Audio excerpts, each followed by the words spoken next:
Antes de que tomemos nuestro asiento, quiero hacer un micro repaso del domingo pasado, nada más porque para mí es muy importante que no olvidemos las cosas que hemos oído, ¿sí? Nosotros nos enfocamos en el hecho de que vivimos para la gloria de Dios, fuimos hechos para la gloria de Dios, existimos con ese objetivo. Cualquier otra cosa que la mercadotecnia o el mundo o los filósofos o quien sea te diga que es tu objetivo en la vida, olvídalo, no es cierto. Tú fuiste creado para que Dios se revelara y se reflejara a través de ti, para glorificar al Señor. Entonces nosotros vimos que esto nos lleva a un lugar donde aceptamos de corazón la autoridad de Dios, porque no es una autoridad que Dios impone. Dios no viene y te obliga, Dios no nos hace títeres, pero Él es la suprema autoridad y yo doy gracias a Él que yo no estoy suelto y perdido, ¿verdad? Sino que yo tengo alguien que está sobre mí, alguien bueno y sabio y lleno de amor. Así que aceptamos consciente, intencionalmente su autoridad. Y uno de los resultados que eso produce en nosotros y que forma vidas que glorifican a Dios es que nosotros entendemos que ahora somos siervos, que tenemos un espíritu de siervo. No que servimos haciendo actividades, porque cualquier gente puede hacer cosas, sino que nos convertimos en siervos de Dios y en siervos los unos de los otros. Y que servir a mi hermano es servir a Jesús. Así que es un honor servirte, es un honor hacer algo para tu provecho y para tu bien. Esto contradice toda la cultura que nos rodea. Esto contradice el mundo en que vivimos, ¿verdad? Que nos dice, tú no te dejes y no dejes que nadie abuse de ti. Pero Jesús dejó que abusáramos de Él, ¿verdad? Y la misma gente a la que Él alimentó al rato lo quería crucificar. Y sin embargo, de todos modos se ofreció a sí mismo para salvarnos. Entonces abrazamos como gente que vive para la gloria de Dios y que vive bajo el gobierno de Cristo. Abrazamos nosotros ser siervos. Y el objetivo final de todo esto y de la razón por la cual abrazamos todo esto es que en conjunto formamos una habitación para Dios en la tierra. Porque Dios ya no vive en edificios hechos de piedra y ladrillo como en el Antiguo Testamento. Dios vive en este edificio de vidas interconectadas por la fe en Cristo y por el amor de Dios. Y ahí habita Él. Y esa es la salvación del mundo. De eso se trata nuestra vida. Así que tiene que ver con Él y tiene que ver contigo. Y todos nosotros entendemos esto. Y nos podemos despojar, como nos estaba explicando la pastora, de todas las cosas que el mundo nos dice que tenemos que hacer y tener y lograr. No, vivimos para la gloria de Dios y para que Él habite en medio de nosotros. Amén. Voltea con tu vecino, bendícelo y luego toma tu lugar.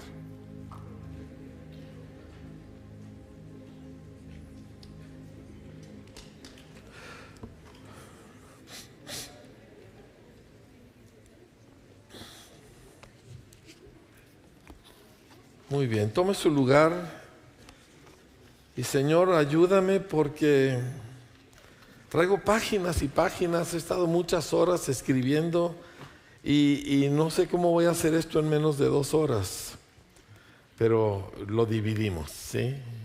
Y le seguimos en otro domingo. Pero quiero darle algunas bases para esta vida que glorifica al Señor, ¿está bien? De eso se va a tratar esta y probablemente algunas otras enseñanzas. Y quiero que entienda que las cosas que vamos a ver van a revolucionar su entendimiento del mundo que le rodea. Porque hay muchas ideas que nosotros sabemos, siendo cristianos, que están completamente equivocadas. Y no por maldad, simple y sencillamente porque hemos nosotros creído cosas que nos han dicho que nada tienen que ver con la realidad, con la verdad, ¿sí? Pero quiero empezar con una palabra dominguera, ¿sí? Reduccionismo. ¿Qué es reduccionismo? Reduccionismo es Las ideas y fuerzas espirituales y culturales que tratan de disminuirnos de lo que Dios nos diseñó para hacer, para que seamos algo muy inferior a lo que Dios diseñó, a lo que Dios compró para nosotros, ¿sí? Hay toda una filosofía científica que se llama reduccionismo, que dice que nosotros somos nada más el resultado de ciertas combinaciones químicas, de ciertas reacciones químicas, que todo pensamiento y sentimiento y creatividad que tú puedas tener es simplemente, ¿verdad?, dos químicos que se conectaron y ya, y tú no eres diferente de un perrito o de una mosca, ¿verdad?, o de la piedra, ¿verdad?, que está afuera. Eso se llama reduccionismo. Y el resultado de ello es que el ser humano, si lo cree, pues básicamente se da cuenta que yo soy simplemente un accidente químico que sucedió y no soy nada más. No tengo origen, no tengo destino, no tengo valor intrínseco. Simple y sencillamente soy un accidente. Y esta es la mentalidad del mundo que ha rechazado la realidad de un creador inteligente y amoroso.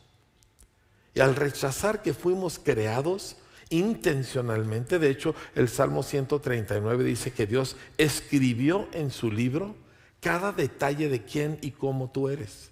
Dios lo escribió y de esa manera Él te diseñó y te creó.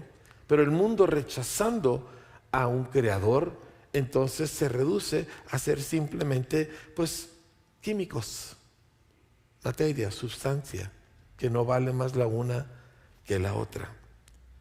Y el resultado es, como decía mi esposa, vivimos en el mundo más próspero que jamás ha existido y todo el mundo infeliz y todo el mundo insatisfecho, ¿sí? Y tienes más que tus abuelos, ¿verdad? Y mucho más que tus tatarabuelos, pero de todas maneras todo el mundo infeliz. Y Cristo es todo lo contrario. Y yo quiero que nosotros nos metamos en eso. A veces como cristianos modernos, nosotros nos sentimos irrelevantes, ¿sí? Viviendo en nuestro rinconcito cristiano, pues yo vivo mi vida, hago mis cosas, que no me vaya muy mal, le pido a Dios, ¿verdad? Trato de leer la Biblia, aunque se me pasa muchas veces, sin aspirar a mucho, sin aspirar a gran cosa. Básicamente superviviendo y sin influencia alguna sobre el mundo que nos rodea. Ese es el pensamiento del cristianismo moderno. Yo voy a la iglesia, yo le pido a Dios, ¿verdad? Yo trato de ser un poquito mejor, pero hasta ahí llega. Y lo ves porque cuando están en una reunión mixta, ¿verdad?, con otras personas, nos da vergüenza mencionar al Señor abiertamente. Y de hecho, si tú en una conversación de familia o de amigos o de compañeros de escuela mencionas la Biblia, todo el mundo se tensa y uno mismo también y ya, porque nos sentimos chiquitos. Eso no viene del Señor y eso no es humildad. Eso es las fuerzas de maldad que hay en este mundo buscando reducir a los únicos que se le pueden oponer, a los únicos que pueden efectuar un cambio. Corresponde a una maldición que encontramos nosotros en Deuteronomio, que viene por causa del pecado y por causa de abandonar a Dios. Dice, le dijo el Señor a su pueblo: si ustedes no me hacen caso, si insisten en su propio camino, dice, el extranjero que estará en medio de ti se elevará sobre ti muy alto y tú te verás a ti muy chiquito.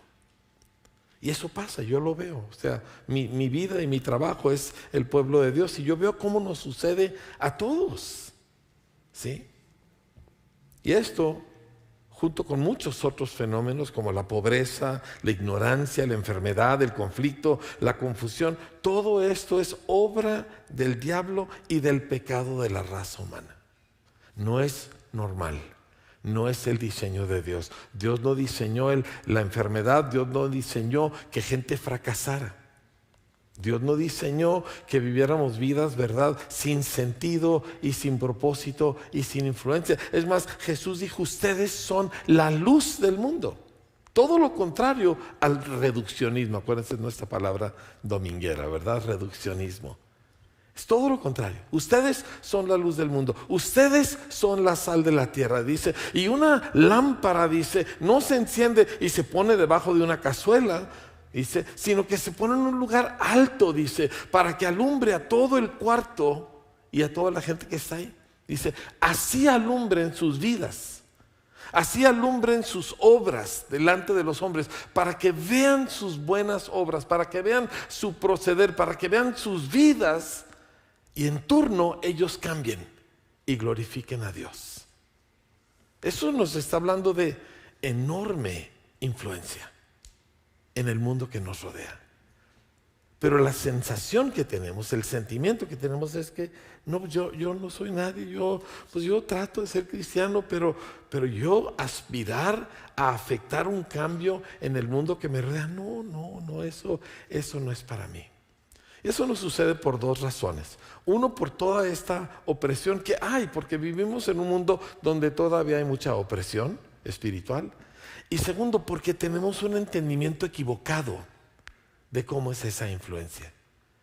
Y yo quiero que nosotros repensemos y reentendamos de qué se trata. Y para ello te voy a tener que dar un poquito de historia. ¿Está bien?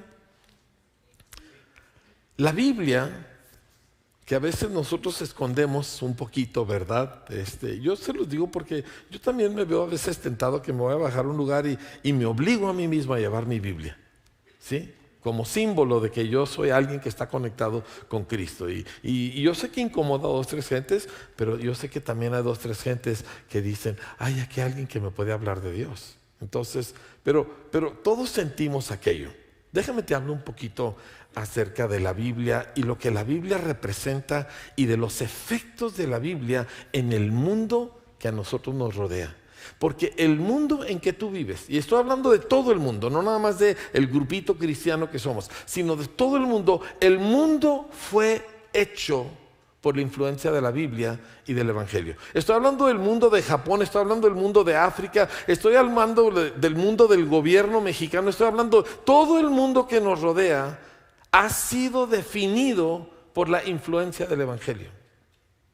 Y no te estoy hablando positivamente, esto es historia. Y créame, yo amo la historia y estudio la historia y a veces me desvelo leyendo libros de historia, porque si entiendes tú lo que ha sucedido, entiendes de dónde vienes y entiendes quién eres y entiendes las cosas que realmente importan. Déjame te hablo un poquito acerca de eso. Número 1, quiero empezar con esto. La Biblia no es un libro para esconder, no es un libro místico. ¿Qué significa místico? Místico significa que no lo entiendes, que lo sientes, ¿verdad? Como que te vino una nubecita de luz y sentiste algo. La Biblia no es así. La Biblia es un libro que no insulta la inteligencia humana. La Biblia es un libro que fue escrito por testigos oculares que vieron historia, que vieron eventos, que vieron personas, que vieron a Jesús, y aún los que vieron visiones o que tuvieron experiencias de ese tipo las registran como observadores y no como gente que sintió una vibra fuerte y luego escribió algo. O sea, la Biblia es un libro cuerdo. La Biblia no es un libro. Hay mucha gente que lee la Biblia, ¿verdad? Bueno, voy a ver qué me dice Dios, y abre la Biblia y le pica así. La Biblia no es así. La Biblia no es un libro para monjes místicos escondidos en alguna montaña. La Biblia fue escrita por generales, por ganaderos. La Biblia fue escrita por gente que eran artesanos, fue escrita por toda clase diferente de gente.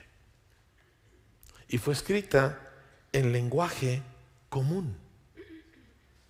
¿Por qué? Para que la pudieran entender todos los seres humanos.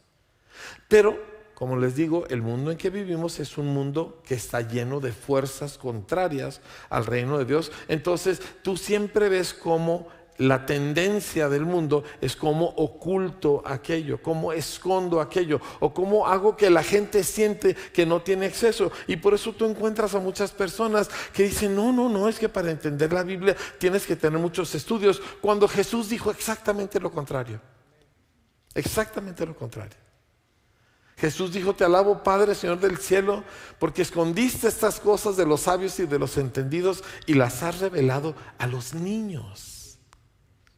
Pero está con una cosa que no, yo no soy suficiente para entender la Biblia y nos vamos, ¿verdad? Bueno, leo algo porque me siento hermoso ahí. Sí, pero la Biblia, aunque involucra muchas emociones y sentimientos y experiencias, la Biblia es un libro de cordura, es un libro razonable. ¿Significa eso que no tiene misterios? No, claro que no. Dios es demasiado grande para poder nosotros reducirlo a un par de ideas. Pero estaba leyendo al respecto de esto, que en el Nuevo Testamento solo un libro se basa en experiencias revelatorias, es el libro de Apocalipsis. Todos los demás libros son testigos escribiendo. Inclusive me encanta cómo empieza el Evangelio de Lucas, porque dice, puesto que muchos han tratado de poner en orden las cosas que entre nosotros han sido ciertísimas, dice, me ha parecido bien a mí, dice, investigar todo desde el principio, yendo con los que fueron testigos presenciales y escribírtelo por orden, oh excelentísimo Teófilo. ¿Eso no te da la impresión de alguien que está con los ojos rodados y con la vibra, verdad? Eso te habla de una persona inteligente que está haciendo una investigación, que está tomando apuntes, que luego los está poniendo en orden y que luego hace su primer borrador y luego lo corrige y luego lo vuelve a hacer. Y a pesar de que es una cosa tan natural, a través de eso Dios nos dio la verdad eterna. ¿Me explico? La Biblia no es un libro de rarezas, familia. Es un libro para la raza humana. ¿Me está escuchando? ¿Sí? Ahora, una cosa tremenda, y me voy a saltear muchas cosas. Todo lo que le estoy diciendo yo quisiera exponérselo media hora más, pero no puedo, ¿sí?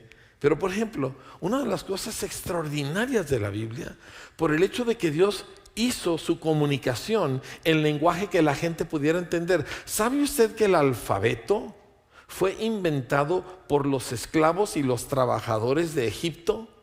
Porque en Egipto ya había lenguaje escrito. ¿Alguien sabe cómo se llamaba eso? Jeroglíficos. ¿Cuánta gente los entendía? Casi nadie. Nada más los sacerdotes y un que otro rey o gente súper rica, y el resto de la gente en ignorancia total. Y los trabajadores extranjeros, entre ellos cientos de miles de hebreos, empezaron a desarrollar un alfabeto sencillo para que en vez de tener que memorizarte 3 o 4 mil símbolos, solo te tenías que memorizar 22, porque ellos no incluían las vocales todavía, ¿sí? Después crece a 27, 28, dependiendo del país donde estás, pero el alfabeto hizo que todos los seres humanos, incluyendo los esclavos, pudieran leer. Y cuando el pueblo de Israel sale de Egipto, eran esclavos. Diga conmigo, esclavos. ¿Sí entiende esclavos, verdad? Gente semidesnuda, golpeada, pobre, viviendo en situaciones muy precarias. Esos son esclavos. Pero todos sabían leer. Y los egipcios, que eran ricos y poderosos, nada más un puñado sabía leer. Y cuando llegan ellos al monte Sinaí, Dios les da la ley por escrito. ¿Para qué? Para que todos la pudieran leer. La Biblia, mis amados, es un libro cuerdo, es un libro razonable, es un libro hecho para ser entendido. Y no para ser entendido así, de esa manera que yo sentí como que quién sabe qué. No. Léalo completo. Lea toda la historia. Lea las diferentes versiones de la historia entre los varios evangelios, ¿verdad? Y luego llegue a una conclusión de que esto es lo que Dios quiere. O sea, repito, Dios no insulta la inteligencia humana que Él mismo creó con su comunicación. Pero lo interesante y lo increíble acerca de esto es que la Biblia, así como con los hebreos originales, la Biblia ha definido cientos de lenguajes a lo largo de la historia. Mire, por ejemplo, en las religiones del mundo, por ejemplo, el Islam. El Islam tiene su libro, el Corán. Nada más que ellos dicen que el Corán solo sirve en árabe. Así que si tú de veras quieres ser un buen musulmán, tienes que aprender árabe. Pues está en chino, ¿verdad? Entonces, el resultado es que el Islam no afectó los idiomas de otros mundos. De hecho, si usted va, creo que si mal no recuerdo, Carla Elizalde fue a Marruecos una vez. ¿Dónde estás, Carla? ¿Sí? ¿Te acuerdas que fuiste a Marruecos? Y dice, los marruecos hablan un idioma que se llama berber, pero el Corán se lo memorizan en árabe y lo repiten, pero no saben qué significa, porque no lo entienden. ¿Me explico? Un insulto total a su inteligencia. La Biblia, por lo contrario, se ha traducido a todos los idiomas del mundo, y cuando encuentre idiomas, y son cientos de ellos, que no están escritos, como por ejemplo el rarámuri de la Tarahumara Alta, ¿verdad? Y si usted quiere, bueno, le voy a dar otros ejemplos, pero encuentran idiomas que no están escritos, y entonces los traductores, que han sido miles y miles, ¿verdad?, han tomado el tiempo para registrar esos sonidos en símbolos, en letras, y luego de esas letras crear un idioma escrito, y luego traducir la Biblia a ese idioma escrito, y luego enseñarle a la gente su propio idioma, pero ahora escrito. Increíble. Déjeme le doy un ejemplo, el que más me ha sorprendido. El autor de un libro que acabo de terminar de leer hace un par de días es de la India, ¿sí? Y él escribió acerca de esto y dice, lo que la India no sabe es, primero, la India no es un país, la India es un continente. Y ahorita son 4 países, incluyendo Sri Lanka, pero originalmente eran como 150 países. Cada uno con su propio idioma, cada uno con su propio dictador, tirano, rey, lo que quiera, ¿verdad? Un caos total de pobreza y miseria absoluta. Y luego llegan los occidentales, pero llegan a ganar dinero, no creo que fueron en buen plan, ¿verdad? Pero luego los creyentes empiezan a pelear, dejen que entren misioneros. Y las compañías comerciales no querían que entraran misioneros, porque sabían el efecto que el evangelio tiene sobre la gente. Y si tú quieres dominar a la gente, las quieres mantener ignorantes. ¿Me explico? Y entonces lograron finalmente, y empiezan a llegar los misioneros y se ponen a traducir la Biblia. El problema es que en la India había 150 idiomas. Y solo uno estaba escrito, el sánscrito, y era un idioma muerto que nadie conocía. Y solo los muy ricos de la casta más alta podían estudiar y saber el sánscrito, y nadie más. El resultado es 99% de la población era analfabeta. ¿Y sabe qué hicieron? Estos misioneros cristianos empezaron a estudiar los idiomas y desarrollan uno que se llama el hindustán o hindustani. Este hindustani se vuelve la base para los 3 idiomas que hoy se hablan en la India, que es el hindi en la India, el urdu en Pakistán y el bengali en Bangladesh. O sea, el idioma de la India y la nación de la India fue creada por el evangelio. ¿Me está escuchando? Y la inmensa mayoría de la gente en la India ni idea tiene de dónde nació su propia nación. Pero no nació de las filosofías de los hindúes, ni de los maharishis, ni de todos los demás. Nació de que misioneros cristianos le dieron un idioma, y le dieron una prensa libre, y le dieron industria, y le dieron un sistema judicial, etcétera. Y le puedo seguir con aquello. Pero yo me quedé maravillado. ¿Cómo que el idioma de la India no lo inventaron los hindúes? No, lo inventaron los misioneros cristianos. Espectacular. Y así como ese, así fue el alemán. Alemania era un montón de paisitos, principados, ducados, etcétera, chiquititos todos y siempre medio peleados entre ellos. Y un monje agustino, en el año 1513, tiene una experiencia con Dios. Estaba luchando, él sabía leer latín, la Biblia estaba escrita en latín. El latín, cuando originalmente se traduce la Biblia al latín, esa Biblia se llamó la Vulgata, porque era la del vulgo, o sea, porque el latín es lo que la gente hablaba. O sea, originalmente se tradujo al latín para que todo el mundo la pudiera leer, pero pasan 1000 y pico de años, ¿verdad? Y ya nadie sabe latín más que los hiper ricos. Pero él, como estudioso, como doctor, ¿verdad?, en teología y en leyes, él conocía el latín. Y está luche y luche y luche con todos los conflictos internos de su vida, de saber que Dios no lo puede aceptar por lo defectuoso que él es. Y se encuentra en Romanos con que el justo por la fe vivirá, y le cambia la vida. En el año 1513. Y entiende él que la Biblia es lo que lo ha cambiado a él y que la gente necesita conocer la Biblia. Así que como resultado, él traduce la Biblia al alemán de su rancho, ¿sí? Y luego se imprimen cientos de miles de copias de la Biblia y se reparten por todo. Y ese idioma o ese dialecto de su zona se convierte en el alemán oficial, el alto alemán, que ahora es el idioma oficial tanto de Alemania como de Suiza como de Austria. Pero todo viene porque alguien entendió, la gente tiene que tener la Biblia en un idioma que pueda entender. ¿Por qué? Porque Dios escribió la Biblia para comunicarse con nosotros y por lo tanto se necesitaba en un idioma que la gente pudiera entender. Y viene un hombre que se llamaba Tyndale, ¿verdad? Y él se ve lo que está sucediendo con el alemán y se inspira para él traducir la Biblia al inglés.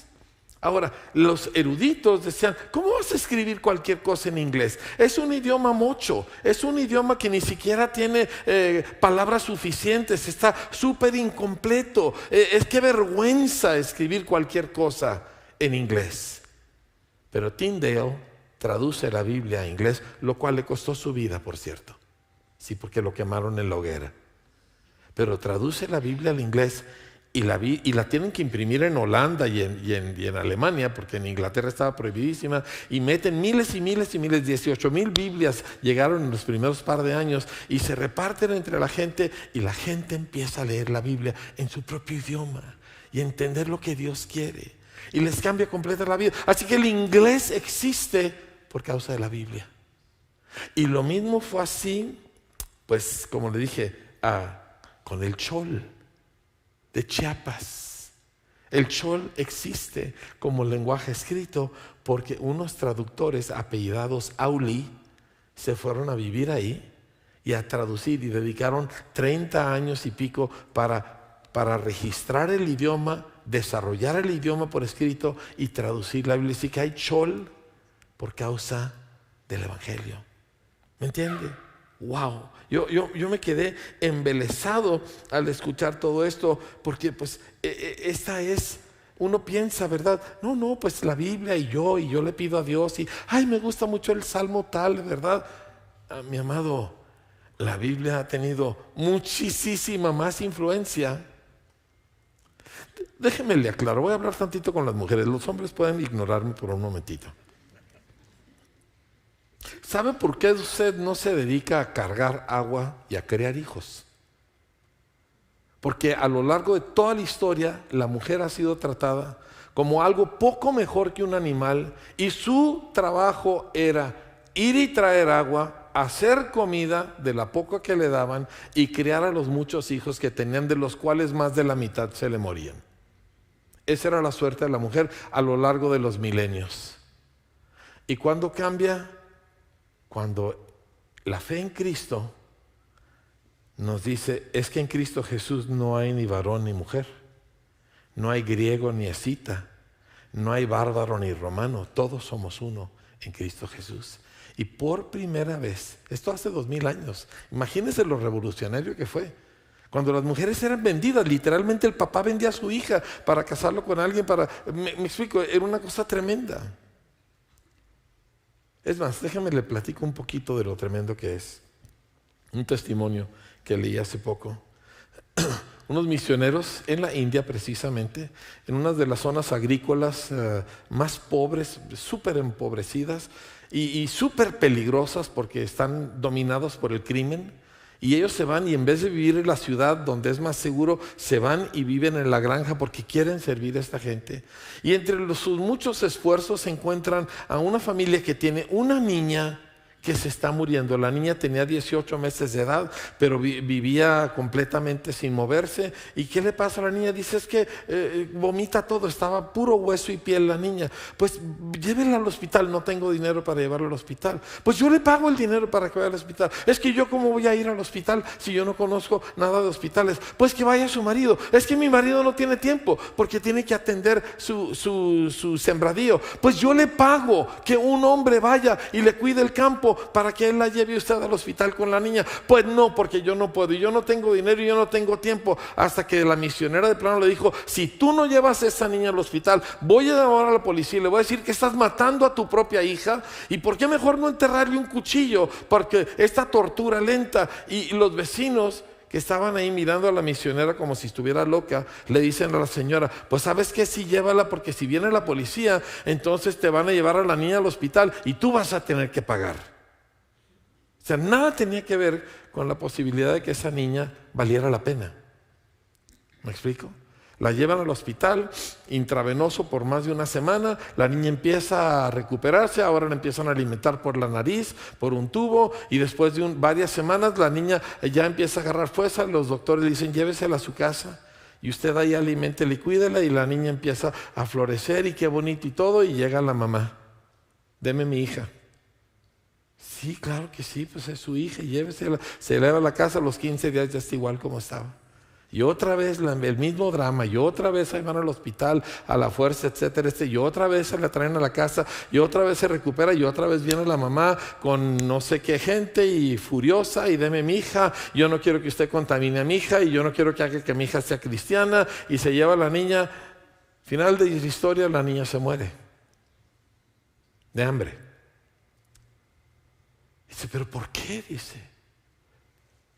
Hasta que entendió la misionera, dice, esa familia tenía 3 niños y tenía una hermanita mayor, y una segunda niña era solo una carga económica. ¿Sí? ¿Por qué? Porque número 1, le iban a tener que alimentar. Ya tenían a la mayor para ayudar con las tareas, pero a esta la tenían a tener que alimentar durante 10, 12, 14 años. Y luego iban a tener que endeudarse para conseguir dinero para una dote para que se pudiera casar. Y luego, al irse ya a la familia de su esposo, iba a vivir una vida miserable, entre las cuales las probabilidades es que ella sería torturada por sus suegros para sacarle más dinero de dote a los papás. Nada más en la ciudad de Delia, si estoy hablando de datos de hace 30 años, había 300 y pico de muchachas muertas, asesinadas por sus suegros, tratando de sacarles más dinero. No asesinadas así repentinamente, sino muertas por las torturas que se les habían sido infligidas. Entonces, para esa mamá, esa niña era una carga y era un gasto. Y el día que se embarazara se tenía que venir con ellos a dar a luz a sus hijos. Más gasto, no dijeron mejor que se muera. ¿Por qué? Porque el ser humano no vale nada. ¿Me explico? Ellos eran de la casta de los Dalits, los intocables. O sea, vale más un perro que ellos. Y además, pues, ese es su karma. Algo ha de haber hecho en una vida pasada para que le tocara nacer intocable, y aparte nacer mujer, y aparte nacer en una aldea. Entonces, mejor que se muera de una vez. Lo que crees define lo que haces con la vida. Y llega la Biblia y nos dice, no, no es así. El ser humano sí vale. Y el ser humano vale mucho. ¿Por qué? Porque Dios lo hizo a su imagen. Hombre y mujer los hizo a su imagen, varón y hembra. Y los bendijo Dios. Y les entregó el planeta entero. Y les preparó un destino. Pero el mundo no entiende eso. Por eso esclavitud. Por eso la violencia. Dices, ay, sí, en el pasado. Ahorita, en este tiempo, se calcula que hay entre 25 y 30 millones de esclavos sexuales en el mundo, que son vendidos para el placer de hombres, principalmente hombres perversos y violentos. Solo el Evangelio trae esperanza a la raza humana. Solo el Evangelio dignifica al ser humano. Solo el mensaje de Cristo. Y te voy a decir por qué. Sí. Híjole, voy a la mitad de una página y me faltan 5. ¿Qué hago?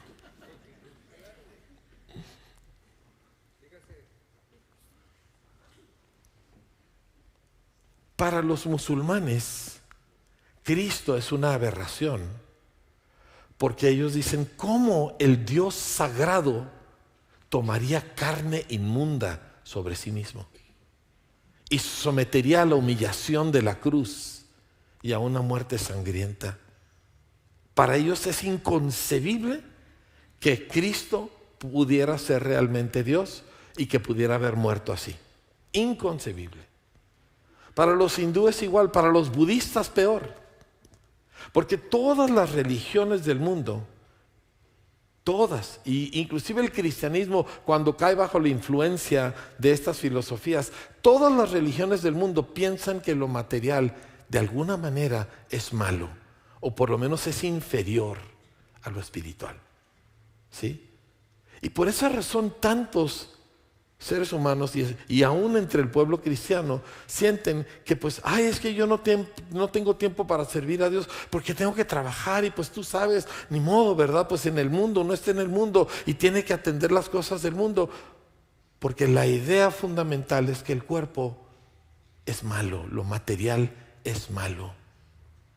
Nada más que el problema con esa idea es que Dios creó tanto lo espiritual como lo material. Y el hombre necesariamente es material. Y en el momento que tú dejas de tener un cuerpo material, Dios te dice, ya no puedes estar en el planeta.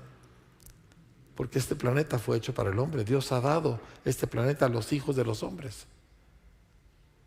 Y solamente en el Evangelio podemos ver esto confirmado. ¿Cómo? En que el Dios de los cielos tomó un cuerpo físico, y no un cuerpo glorioso de un adulto flamante, de un bebé indefenso, desnudo, ¿sí? Que nació como nace todo bebé, ¿verdad? Cubierto de sangre y de moco, y tuvo que ser limpiado y saladito su cuerpo como se hace en las culturas antiguas, y ahí en su pobreza, y era Dios en carne.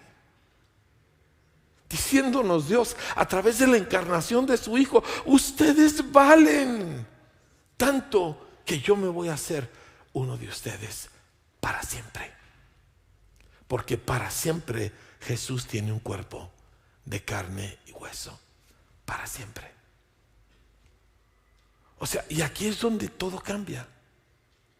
En este acto, lo estamos platicando mi esposa y yo ayer y hoy, en el acto de la encarnación, de que el Dios del universo, que creó el universo, para quien este planeta es un polvo microscópico, escogió hacerse un hombre, un ser humano, uno de nosotros con carne y hueso. Eso es la validación del valor de cada ser humano en el planeta Tierra. Pobre, rico, ignorante, educado, bonito o feo, no importa. Por eso no creemos en la eutanasia, por la dignidad del ser humano. Por eso no creemos en el aborto, porque ese bebé dentro del cuerpo de su mamá es un ser humano hecho a la imagen de Dios, digno y valioso. ¿Me explico? Pero todo eso se sella en la manera más absoluta y perfecta con el hecho de que Jesús se hizo uno de nosotros. ¿Qué más puede valer alguien para que el Dios de los cielos se haga su hermano, su compañero, y luego ponga su vida humana para recuperarlos de sus propios pecados? El Evangelio es una locura, familia. El Evangelio no es, yo voy a la iglesia porque aquí hacen esto, así hacen aquello. No, el Evangelio es el Dios de los cielos en medio de nosotros en carne y hueso. El resultado de esto es que se rompe el poder de otra palabra dominguera que se llama fatalismo. Y nosotros los mexicanos somos súper fatalistas. ¿Qué significa fatalismo? Yo soy víctima de las circunstancias, de las fuerzas espirituales, de las maldiciones, de la economía, del gobierno, de los gringos, ¿verdad? Yo no puedo cambiar mi mundo. Eso es fatalismo. Soy lo que soy y ni modo, ¿y qué le vas a hacer? Y así nací, ese es mi apellido, ¿verdad? Y pues no tengo forma de hacer otra cosa. Eso es fatalismo. De que yo estoy condenado al destino que ya me vino por donde me haya venido. Solo que la encarnación del Hijo de Dios rompe toda esa mentalidad. Porque imagínense que Dios hubiera sido así, fatalista. Voltea a ver el planeta Tierra, así una cloaca de maldad. Y dicen, no, pues ¿qué le vas a hacer? Ni modo, ¿verdad? Pues ya se acabó eso, vámonos a otro planeta a ver qué hacemos, pero este no tiene remedio. Intervino en nuestra cloaca, intervino en nuestra oscuridad. A gran costo personal intervino y lo cambió.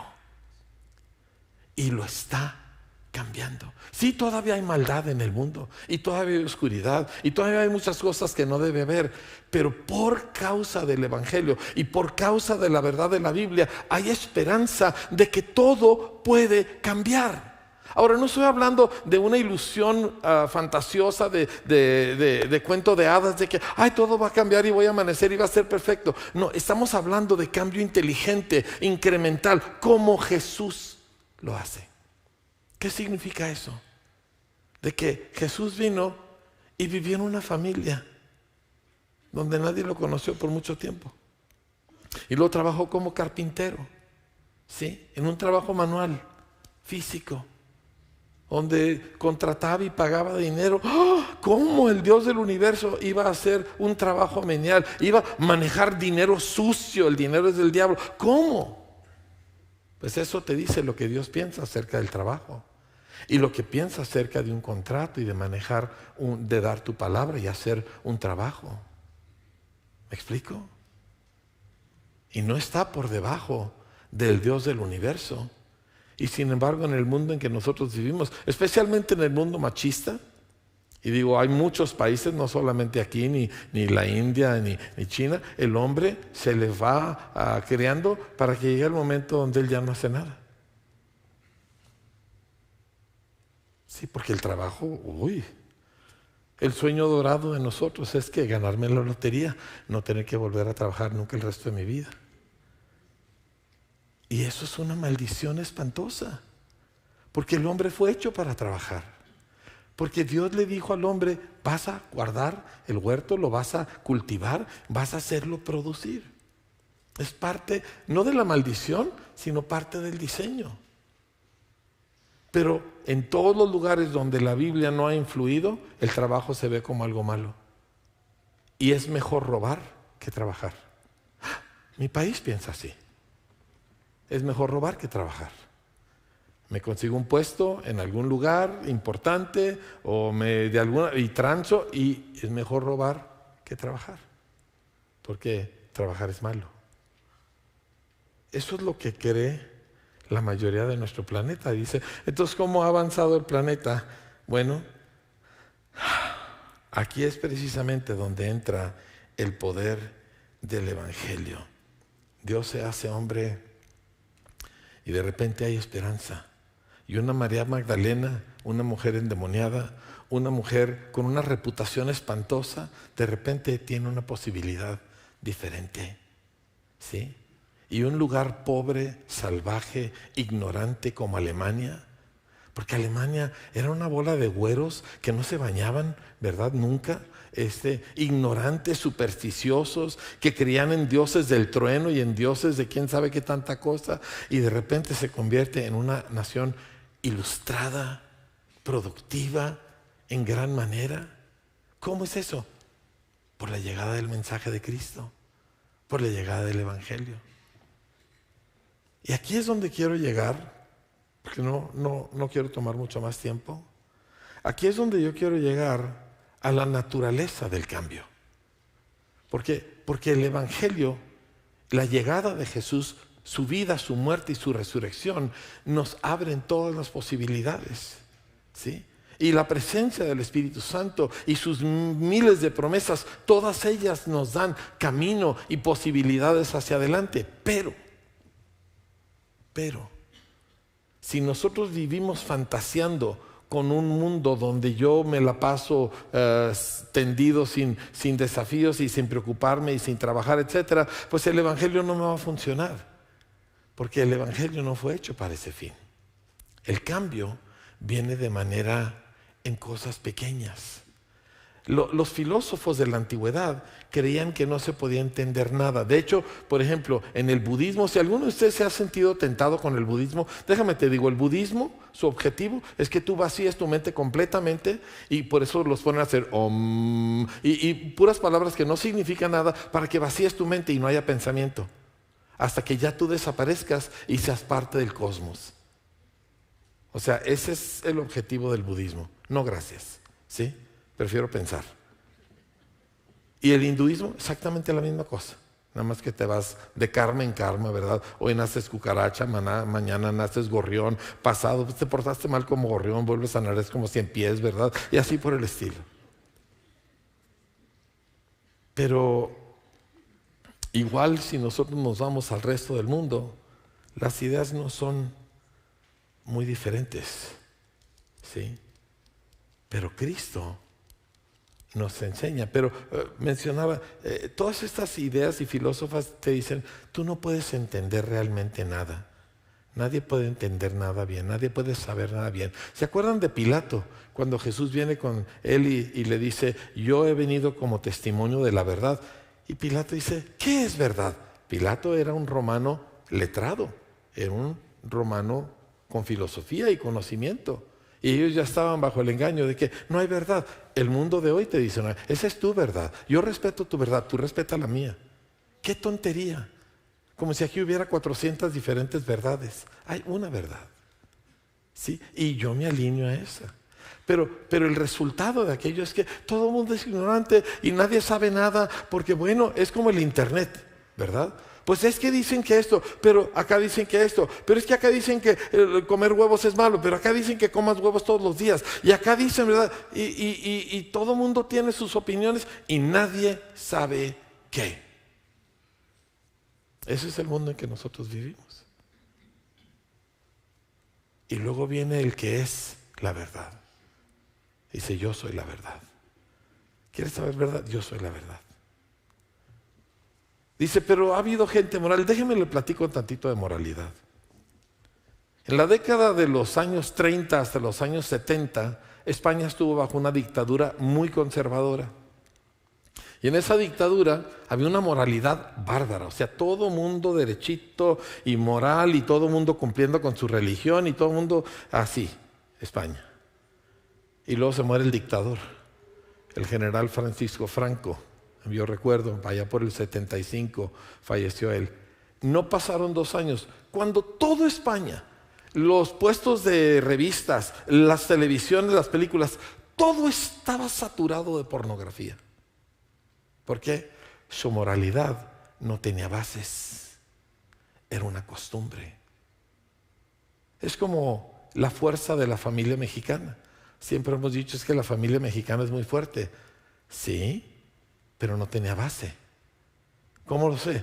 Porque era normal que en la familia mexicana el marido tuviera querida.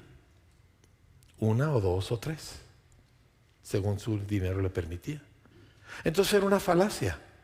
Hoy en día 60% de los mexicanos que se casan se divorcian.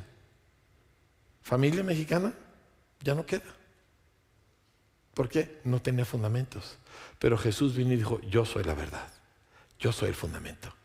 Si tú basas lo que crees en lo que yo digo, si tú basas lo que crees en lo que yo soy, en lo que yo he hecho, entonces nada te puede mover de ahí. Eso no significa que no va a haber dificultad, pero sí significa que no hay tormenta que te tumbe. ¿Me explico? Entonces, encontramos nosotros que la venida de Cristo le dio a la raza humana que lo ha aceptado un cimiento para cambio. Nada más que ese cambio no es un cambio fantasioso, ¿verdad? Yo quisiera que hubiera paz mundial. No es así como es. Sí va a haber cuando Cristo vuelva, ¿verdad? Pero hoy yo quisiera que todos mis problemas se resolvieran. ¿Alguien ha orado o pensado o soñado así? Claro que sí. Son tonterías, no existen. ¿Cómo es el cambio? Una persona bajo la influencia de Cristo cambia su pensamiento. Entiende que la cosa es de otra manera. Y empieza a aplicar eso en tener su casa limpia. Limpia. ¿Por qué? Porque el Señor está en mi casa. ¿Por qué? Porque el Señor hizo todo en orden. Ahí lo leí en Génesis 1. Y puso todo, cada cosa en su lugar. Entonces mi casa va a estar limpia porque yo soy de Cristo. Dice, ¿hay eso que importa? Mucho. Esa es la razón, mis amados, por lo que yo no tiro basura en la calle y a veces recojo de la que veo. ¿Sí? ¿Por qué? Porque el cambio viene a través de mucha gente haciendo pequeñas cosas. En uno de los libros más importantes de la economía del mundo, escrito por un sociólogo cristiano alemán que se llamaba Max Weber, y él escribió un libro que tiene un título larguísimo, ¿verdad? La ética de trabajo protestante y el espíritu del capitalismo. Así se llama el libro, ¿verdad? Y es obligatorio en el TEC de Monterrey, por cierto, o lo fue durante algún tiempo. Y lo que básicamente dice es, la razón que los países que creyeron la Biblia prosperaron es porque imagínate un zapatero que se siente en su banquillo de zapatos y empieza a hacer su zapato para la gloria de Dios. Y no necesita que lo vigilen y no necesita que estén sobre de él regañándolo, porque él va a usar el mejor cuero y va a usar la mejor puntada y va a usar todos los mejores materiales y técnicas, porque su zapato tiene que reflejar algo de Dios. Y Europa hizo esto. Europa creció y se enriqueció. Pero dices, pero otros países construyeron cosas grandes. Claro, los romanos construyeron extraordinarios edificios. Y tú te vas a la India y tú vas a ver el Taj Mahal, ¿verdad? Que es una cosa fenomenal, increíble. Sí, pero se mueren de hambre. He leído relatos, precisamente del tiempo en que se construyó el Taj Mahal, de que la hambruna fue tan fuerte que mal se moría alguien y los demás lo cortaban en pedazos para comérselo. Y yo pienso, ¿qué una persona o un grupo de ingenieros que construyó algo tan extraordinario como el Taj Mahal no pudiera haber construido un par de canales o un par de bodegas para almacenar grano del año pasado o una presa para que hubiera agua cuando fallaban las lluvias? La diferencia entre el Evangelio y la grandeza del mundo es que el Evangelio se enfoca a amarás a tu prójimo. Vas a hacer algo por tú. Lo que tú haces por el más pequeño de mis hermanos, me lo estás haciendo a mí. Y de repente las cosas pequeñas importan. Y el cambio no sucede porque, vino algún personaje fabuloso. No, porque gente como nosotros se dejó influir por la esperanza del Evangelio y por los mandatos del Evangelio. Le voy a contar un ejemplo. ¿Cuántos de ustedes usan mayonesa o ketchup? Bueno, ahorita está prohibida porque estamos en el ayuno. No se crea. Usas mayonesa o ketchup o algo así, ¿verdad? Una de las marcas más conocidas se llama McCormick, ¿verdad? No es un anuncio, pero si lo consideran anuncio, pues me pueden mandar mi comisión, ¿verdad? McCormick fue un agricultor en el siglo XIX, ¿sí? Gringo, con todo y ramas, como son los gringos, ¿verdad? Y él le tocó participar en la Feria Mundial de Londres en el siglo XIX. Y en la Feria Mundial, pues era la grandeza de Inglaterra, ¿verdad? Era su momento cumbre en su historia. Y los pabellones de los diferentes países eran espectaculares. Y en el inglés había cosas como la corona de la reina Victoria, que tenía un diamante de ese tamaño, ¿verdad? Y cosas por el estilo. Y se mofaban del pabellón de los americanos. Porque el pabellón de los americanos estaba pelón. No había nada bonito o espectacular. Pero estaba McCormick. Diga conmigo, estaba McCormick. Y McCormick llevó a la Feria Mundial un aparato que él inventó para que un agricultor pudiera cosechar 100 veces más de lo que podía sin el aparato. Para el tercer día nadie estaba viendo el diamante de la reina. Todo el mundo estaba en el pabellón donde McCormick estaba enseñándoles su aparato para cosechar. Y luego, como si eso no fuera suficiente, porque trabajó durísimo, era un tipo que trabajaba sin parar, ¿verdad?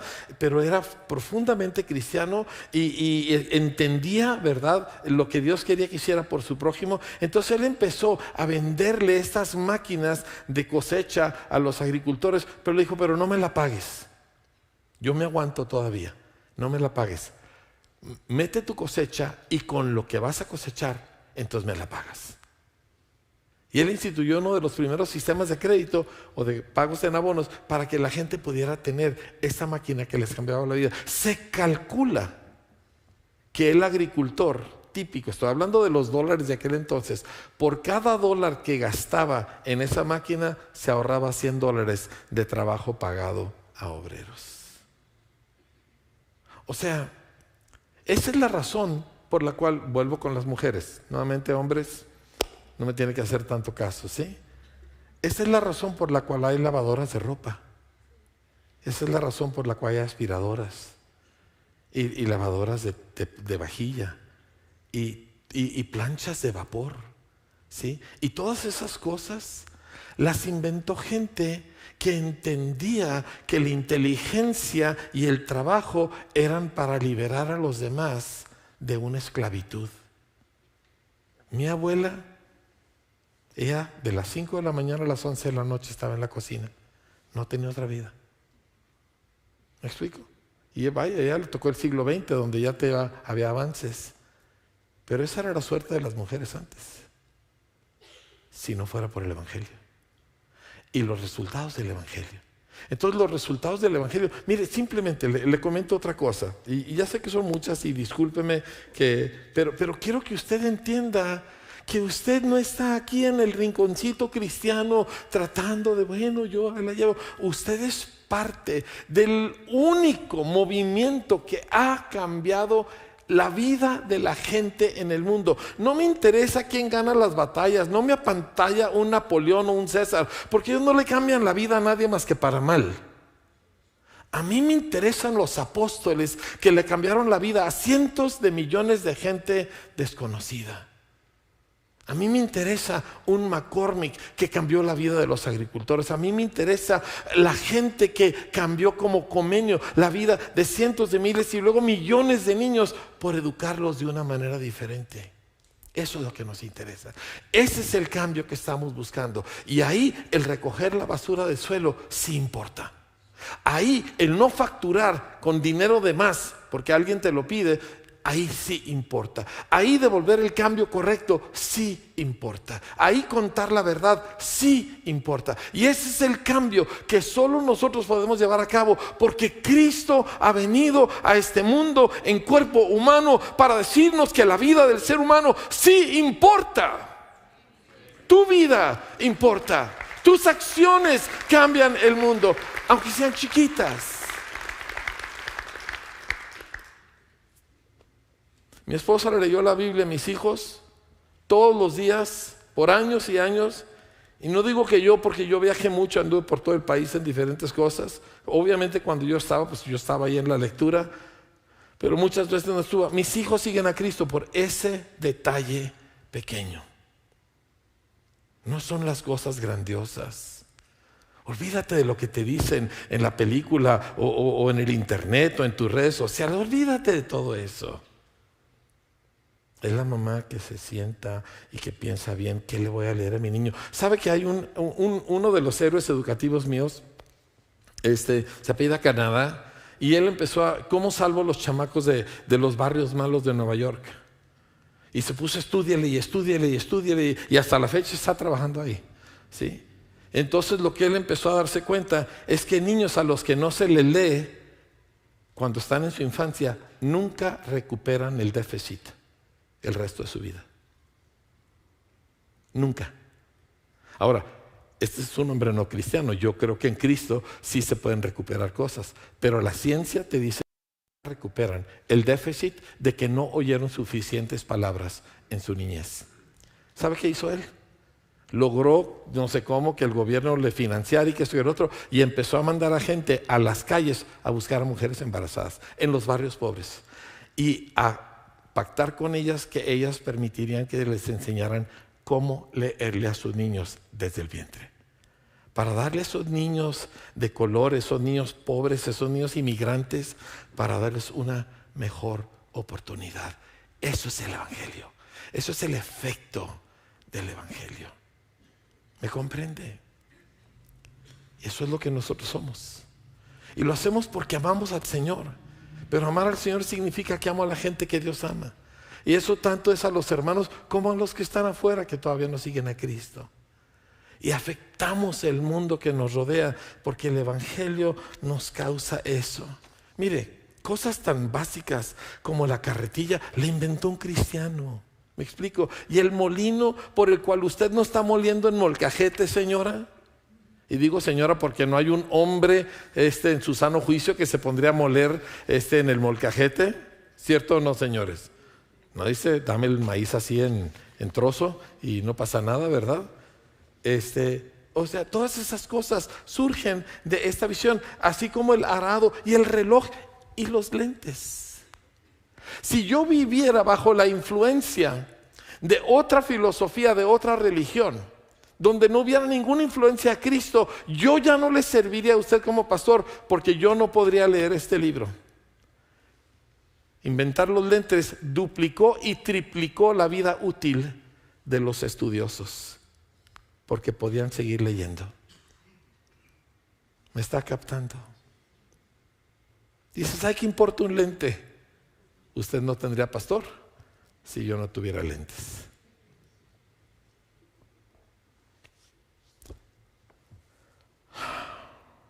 Quiero cerrar precisamente volviendo a este asunto del fatalismo, porque nosotros vivimos en una cultura muy fatalista. Nos la trajeron los españoles. No tengo nada en contra de los españoles, ¿sí? Algunos me caen bien, casi todos, porque son muy gritones y no se ofenden. Se gritan y no se ofenden. Eso yo quiero aprenderlo también, porque si yo le grito ahorita a Sammy, ¿verdad? Sammy se va a ir herido, ¿verdad? Y si él me grita a mí, peor, ¿verdad? Entonces, pero bueno, pero los españoles estuvieron 700 años bajo el Islam. 700 años. Formó su cultura fatalista, ¿sí?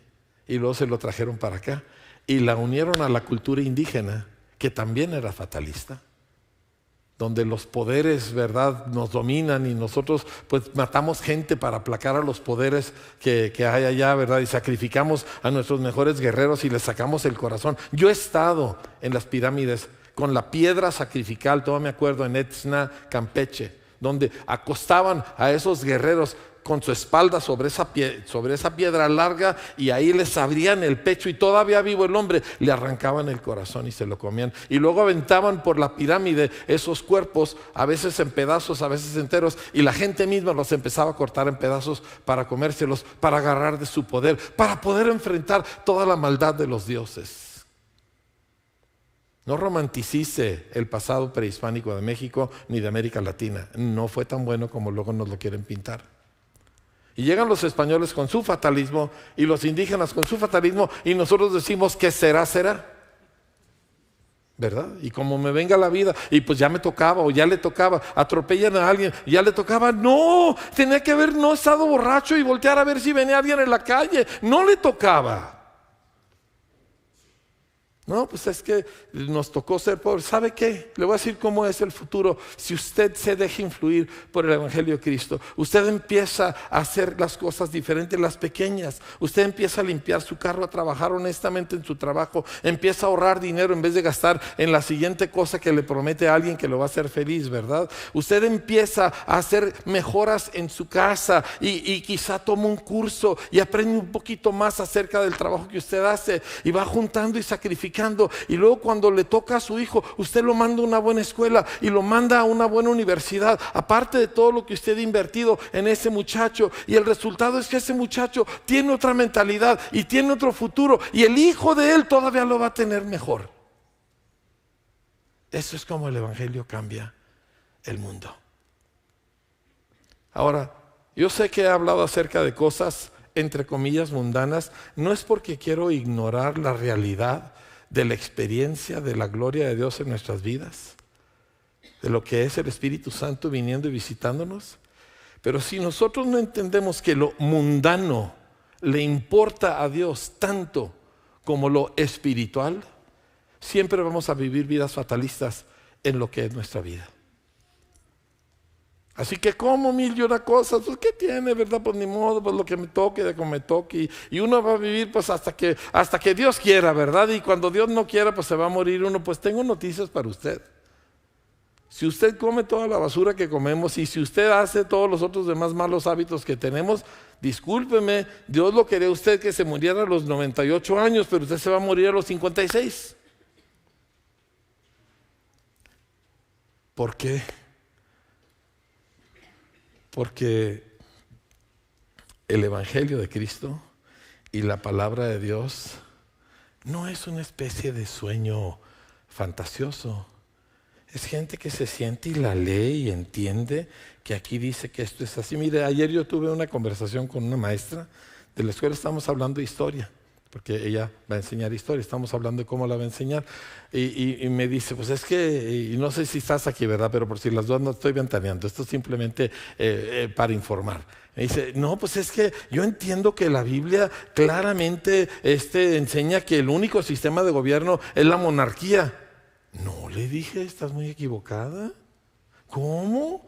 Si el rey David, etc. Sí, le dije, pero el sistema de gobierno que Dios estableció se llama un gobierno representativo, donde el pueblo de Dios escogió a hombres virtuosos, amantes de la verdad, que aborrecían la codicia, y ellos serían sus jueces.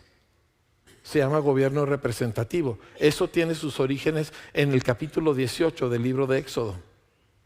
Y se repite luego en Deuteronomio capítulo 1. Y luego lo vas a volver a ver cuando el rey David, él era monarca. No fue monarca hasta que el pueblo vino y le dijo, adelante, ven y reina sobre nosotros. Pero si nosotros, no, pues es que yo siento muy bonito cuando leo a David. Sí, pero David entendió que aunque Dios lo había nombrado, hasta que el pueblo lo aceptara, él no podía ser su rey. Lo mundano, y uso esa palabra en contra de mi propia voluntad, no me gusta, pero lo mundano es vital que se ha puesto bajo la verdad y el gobierno de Cristo. Y así cambiamos el mundo. ¿Sí? Tenemos que llevarle el mensaje de Cristo a que personas lo oigan para que crean en Cristo y nazcan de nuevo. Absolutamente, si no, nada de esto no es posible. Pero habiendo creído en Cristo, entonces todo está bajo el gobierno de Jesús. Está pensando, ¿verdad? Qué bueno, porque en el cielo no va a haber burros. ¿Está bien? Solo vamos a ver gente que piensa. Y no es porque pensando nos vamos a ir al cielo, pero tienes que pensar. Volte con su vecino y dígale, necesitas pensar. Me acuerdo que el hermano Damián, que en paz descanse, yo quise mucho al hermano Damián Bojorques. ¿Alguien sabe de quién estoy hablando? Pionero de Asambleas de Dios en este país, en esta ciudad y en toda esta región. Y nos hicimos muy buenos amigos ya cuando él estaba bastante grande. Me dice, hermano, dice, ¿cómo íbamos a tener nosotros buenos matrimonios? Si empezaba la clase de escuela dominical y a los 5 minutos el hermano entraba en bendición y ya no había enseñanza. Así no es el reino. Voltea con su vecino y dígale, así no es el reino. ¿Me está escuchando? Yo nomás quiero que me vaya bien, yo nomás quiero que Diosito me bendiga. Se equivocó de religión, aquí no es. Aquí tiene que trabajar, si no, no puede comer. Y aquí tiene que trabajar con inteligencia. ¿Puedo hacer una cosa más? ¿Sí me aguantan algo más? Ok. Vamos a hablar del trabajo, vamos a cerrar con el trabajo. Porque la gente que trabaja es menos problemática, ¿eh? Los más problemáticos son los muy ricos o los muy pobres, porque no tienen nada que hacer. ¿Sí? ¡Qué horror! Entonces no aspire a ser muy rico o muy pobre porque va a ser un problema para el pastor. ¿Está bien? Y no sé qué vamos a decir. Si es muy rico, pues oramos para que se muele, ¿verdad? Para que le vaya mal. Y si es muy pobre, ¿verdad? Pues que se consiga una chamba. Pero el punto es, trabajo es parte de la creación. Dios diseñó al hombre y le dijo, trabaja la tierra. ¿Sí? De hecho dice que la tierra todavía no producía porque no había hombre que la trabajara. Diga conmigo, trabajo. ¿Ok? Así que el trabajo es... No. 7 personas dijeron que es bueno. Y el resto, yo quiero la lotería, Dios mío, revélame el número, ¿verdad? Aleluya. No, así no es. Lo tengo aquí anotado en algún lado. Sí, aquí está. A ver, repita conmigo. La lotería es del diablo. Y si me la saco, estoy frito. ¿Lo dijeron con convicción? Ay, pastor. Así es. Mi suegro, que no conocía a Cristo, me dijo, lo peor que le puede pasar a cualquiera de mis hijos, y a mí me incluía porque mi suegro y yo nos quisimos mucho, dijo, es que se gana la lotería. Y dice, yo he visto más vidas arruinadas por gente que se ganó la lotería. Así que no queremos la lotería. Además, yo ya me la saqué con la pastora. ¿Verdad?